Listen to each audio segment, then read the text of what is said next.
Pro Wrestler's Handbook number 8. I'm not sure what I'm going to title it. Something along the lines of 4 traits you need, or shit that I teach my kids that you can learn from.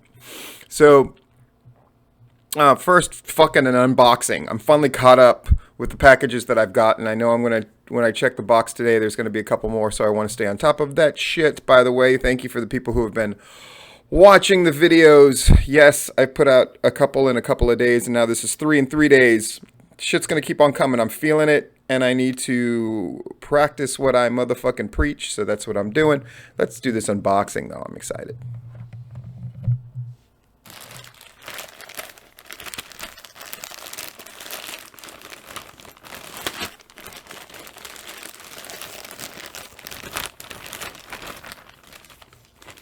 Oh.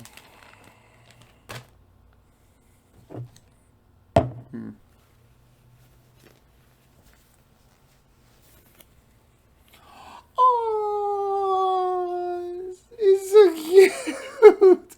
Oh. I love it. The cuteness. The shirts that I've gotten lately are all gorgeous. All beautiful, and this one is adorable. I don't know, I might light this cherry candle. I may not. Yeah. Shout out to the people sending me shirts. Shout out, shout out, shout out. All right. What am I talking about today? In the thumbnail, you might notice I was pointing at that. Let's take it down.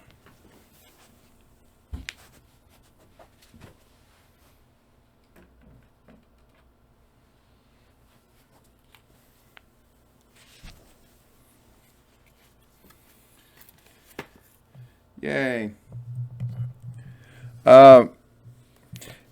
People have asked about it before. People always want to know about all the shit on my wall. I need to rotate the stuff on the wall pretty soon. This thing will probably always stay there. I love it. Gift from the boys. Much appreciated. But what is this? I'll just read it for you. People have asked. Here it is. And it's the inspiration for today's Pro Wrestler's Handbook. Dad, so this was from my daughter, Elena. You've always been there for me. And even when I didn't know what to do, you supported me. You have been my comedian. Funny motherfucker. My kid, by the way, is as tough. She's so tough that she could put a fried... No. You've been my comedian, my shoulder to cry on, my role model, and my muse. Pretty awesome. So thank you for showing persistence, optimism, curiosity, and self-control to my sister and I. I am always proud of you. In their bathroom, right where they would see it every single day, both of my kids had a frame, and in it were 4 things written. They were persistence, optimism, curiosity, and self-control. That is today's Pro Wrestler's Handbook. What are those 4 traits? Why did I push them on my kids so hard to the point where they can recite them from memory? And I asked them how they embodied those 4 things on any given day. Most people go, how was your day? My kids, they've had it different. They know I'm just going to ask, what are 2 things that happened today? And they got to tell me. Right? That way I open up the lines of communications. I have things specific. And the things that I think are the most important may not be the most important to them or at the front of their mind. What am I watching, by the way? Open Water. Inspirational.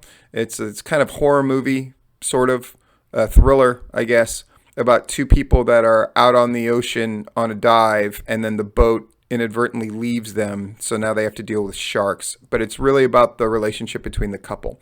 Why do I think this movie is worth even talking about at all? It inspired 2 kind of shitty sequels, but this was just a concept by somebody, and then they scraped together the money. They had to, pull the money together themselves and then go film these two poor fuckers out in the ocean forever to get this concept, this vision done. Those 4 traits: persistence, optimism, curiosity, self-control. When I was going to have kids, when the kids were going to be born, I wanted them to embody the traits that would help make them the most successful. So I read studies, successful people, not just financially, but artistically, just the happiest, most successful people. Do they have any traits in common? And through my own research, it turns out that, and this is internationally, this is across demographics, this is across all kinds of lines, the 4 traits that made people the happiest and most successful in any number of fields or just in their personal lives were persistence, optimism, curiosity, and self-control. Persistence, pro wrestlers. Continuing to strive, continuing to do things. Here's how persistence has paid off. And it was my inspiration for doing this. I was on my run and I realized, I've stuck with my workout, my 2-a-days. I was a fucking fat ass and I was tired of it. And so I'm just going to start 2-a-day workouts. And then I started eating better. And then I did all this. And now I look much better. I feel much better. Now I have inspiration, which is I'm going to my 30th high school reunion in June. And I want to look awesome. And I want to feel awesome. And I want to be able to enjoy Hawaii and all that stuff. Yeah, I went to high school in Hawaii. But I'm also inspired. And I get advice from people who I see as persistent in workouts, right? Gunnar Miller, fuck, dude, that guy does his thing. And he continues to put out his 60-minute Broadway and now additional videos. The Tapped Out guys, who I listened to this morning when I was running, do their damn thing and they plug away at it. And I was thinking about Matt Sells. I was like, that guy went to seminars and he moved up there to fucking Philadelphia, I believe, to really try to catch Ring of Honor's eye. And he wasn't able to, there's nudity in open water. Good times. Man. Sorry. It's me. But he had the discipline not only to push his gimmick and to continue to do it, but he's done how many episodes of It's Always Sunny in Atlanta, right? Consistency, sticking to a thing, continuing to do it, making yourself go to the gym, making yourself do the miles, making yourself do the shows, making yourself have the discipline to answer promoters and to constantly put out inquiries. Discipline, persistence, continuing to plug away. That's why I'm doing more videos. Things are going well, way ahead of schedule. So I want to ramp it up even more. But that takes persistence, right? People misuse persistence all the time, however.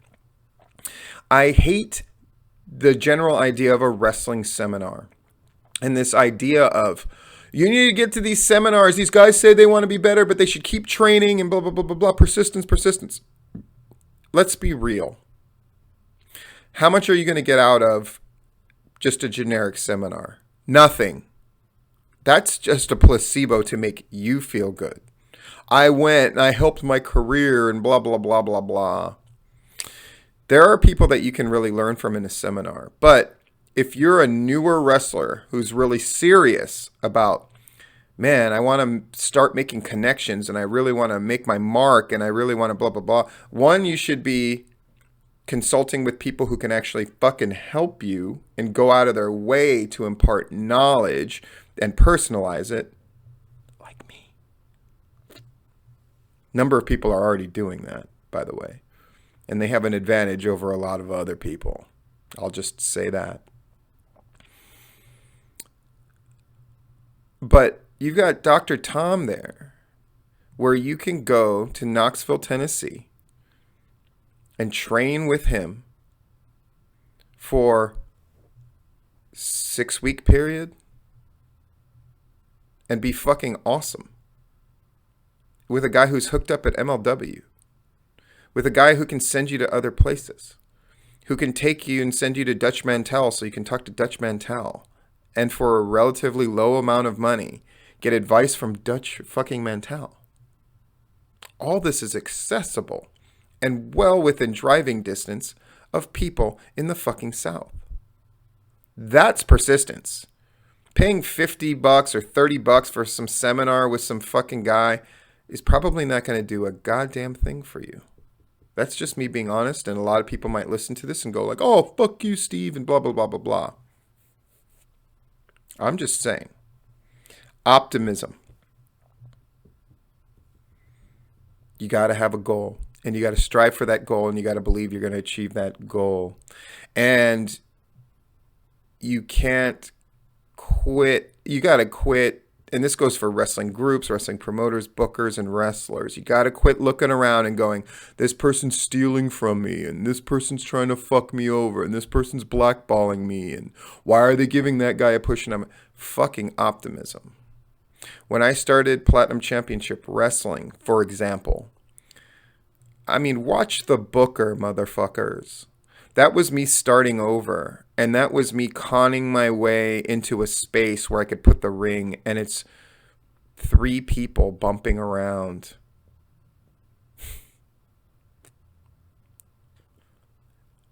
But I believed I could continue to make it go. I believed, and the people around me believed, that we could make a fucking thing happen. And they pushed me harder than I even pushed myself, honestly. They're like, we got to get a show under our belt. We got to do a show, Steve. We got to do a show. And I'm like, we're not ready. We're not ready. We're not ready. And then finally I caught their optimism. No, Steve, we can fucking do it. We can. And I went, you're fucking right. Optimism. If you're bitter old whatever the fuck, or bitter young whatever the fuck, then get the fuck out or change your fucking attitude. Because we're finding out that whether it's a wrestling boom or not, the people who are optimistic are all of these groups that are putting time, energy, money, and resources of other kinds into what they're doing. And there's more wrestling on television than ever. And the wrestlers are excited because they see possibilities. And the NWA is going to have this tryout. And the number of wrestlers who have contacted me on like, and who I honestly think like, why the fuck would you even try out? But you know why? Optimism. That's the part of a fantasy-based business like pro wrestling. It inspires optimism and hope. And that's a good thing to fucking have. If you've got the other traits to go along with it, so you can make those dreams a reality.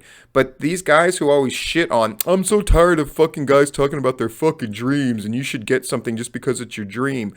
Listen to yourself, you bitter fucks. Optimism is one of those traits that begets true success. And if you don't have the optimism, guess what? People are having less and less time because the people who are not optimistic in pro wrestling right now, of all people, are the hardcore smart mark wrestling fans.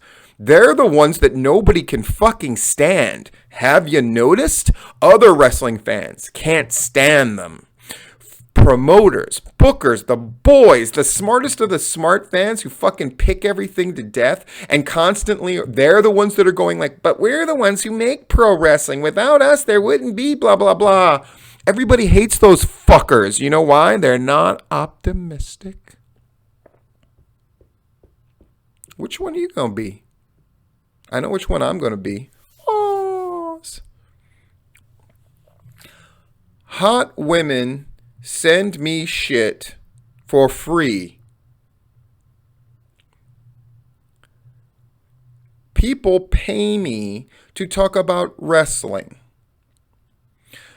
When I promoted and booked, I struggled financially. Money came in, money went out. Fuck, it was a fucking nightmare. It was rough for more than a decade of this wrestling shit. And now I'm fucking happy and I'm putting out more and more money's coming my way. It's optimism and persistence, folks. Oh, fuck, who the fuck does Stephen Platinum think he is? Who's this fucking guy? I never fucking heard of him. I never blah, blah, blah. I hate the way he does this. I hate the way he does that. I hate the way he does that. I believe in me, dicks. And a lot more people are hopping on board, and I'm happy to have them. In spite of me shitting on everything and all the rest of it, at heart, I am an optimist. And I pass that on to my kids, and now I pass it on to you.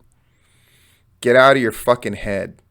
Quit worrying about shit you can't do anything about. Isn't that what they say to fucking alcoholics? Give me the strength to endure the things that I have to. Something along those lines. And being able to fucking let go of shit that I can't control, and the wisdom to know the difference. Optimism. Yeah. Curiosity. It means learning, striving. If there's something that you're wondering about, or something that's mysterious, or something that scares you, indulge, try. That was the lesson of the Jim Cornette thing yesterday. And the part that's going to be the hardest to hear for guys that are fucking dug in like a tick and entrenched in their ways and like what I think is right and what everybody else thinks is wrong. Motherfucker, come join the reindeer games, at least a little. Be open to it, at least a little, because you've changed throughout your life. Why have you stopped now? Curiosity, right? My kids try things all the time, and in their minds, they're kids, right? So this is it. Like, I'm going to pursue this shit. And a lot of the things they don't, but you want them to be curious. You want them to try new things. Wrestlers, you should be trying new things. You shouldn't be closed off to anything. If you are pro wrestling right now, and you are not watching all of this wrestling of all the different kinds that's out, what the fuck are you doing? And this goes for guys that have been doing it 20 years, but you're too good to watch AEW? The fuck? You're too good to watch New Japan, or I don't watch any of it, or fuck, if you're in the wrestling business and you're not watching wrestling, what the fuck? And you might go, Steve, you're a fucking hypocrite. Believe me, I get more shit sent to me. And I look at more matches than I've looked at in years because people are wanting me to watch their shit. Or people are saying, you really need to look at this. Or I'll see a news story about wrestling and I go like, okay, I'll check this out. Of course I watch it. Right? Of course I watch when the big shit happens. Of course.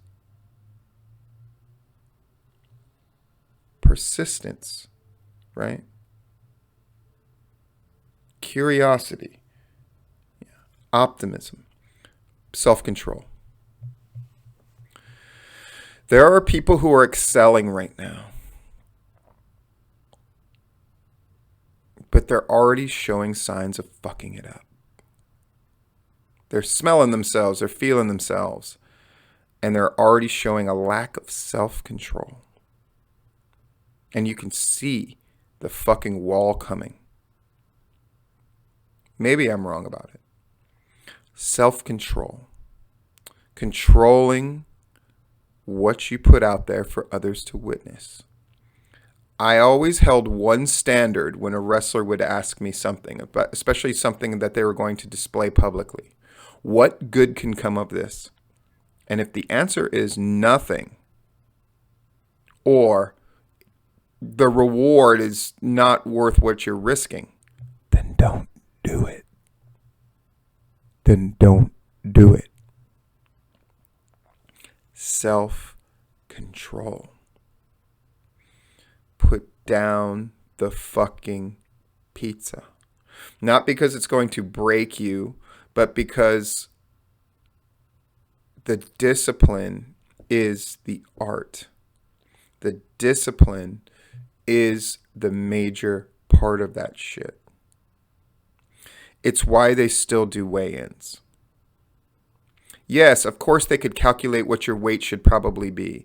Of course they could make it so you're not dropping 20% of your fucking body weight and water weight to make a certain weight. Why does this antiquated thing exist? Because they want to see you sweat and they want to see the discipline. That's the price. That's the ticket to get in. Self-control is the ticket to get in. And pro wrestling used to be the bastion of a rock star lifestyle, where what they put out in front was no self-control, and that was the fantasy. But it was just a fantasy. That lifestyle cost those guys. Plus, how much discipline does it take to fucking be on the road 500 miles a day and go from place to place to place and keep kayfabe and all that shit?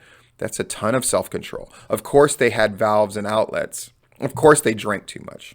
Of course they had to fuck with each other on the road to stay sane. Of course they had to fucking, when shit happened, it happened big. And of course there were fucking ring rats. And of course they fucked them all. They needed outlets because all the other aspects of pro wrestling required such incredible self-control. Now we're in more of a balance where the self-control is mostly personal. And in the business, they've loosened up. There's nobody who's wrestling 8 times a week anymore and on the road for hundreds of miles a day. That does not exist. I was probably part of the last generation that could do that and would do that. Even the WWE, where we go, like I saw something recently where it was like, you have to cut the guys some slack. They're on the road 300 plus days a year. No, they're not. They used to be. The self-control now, it's more internal. It's more mental. It's more here. Whereas before it was getting to place X at such and such a time and then rinsing and repeating. The self-control was dealing with the monotony of the very business itself and towing the line. Not having a voice and having to be okay with it. And having to accept what they gave you because you made a living doing it. Pro wrestlers, pro wrestling people, persistence, curiosity, optimism, self-control. Keep those 4 traits in mind and embody them and show us that you have them. Don't just keep telling us and telling yourself that you do. And success can be yours. But the journey itself to embody those 4 things constantly, the journey itself to try to attain perfection in those 4 things, and that's a word that people don't like to use because perfection is, fuck you. Those 4 traits, the journey to try to achieve perfection in those 4 things, in and of itself, will not only make you a more successful and better pro wrestling person, it'll make you a better fucking person too. It's why I teach that to my kids. By the way, if you want me to list my fucking kids' accomplishments already, I can. Trust me, it's humbling. It's humbling to me. But I pass it on to my kids, and now I pass it on to you. This has been the Pro Wrestler's Handbook.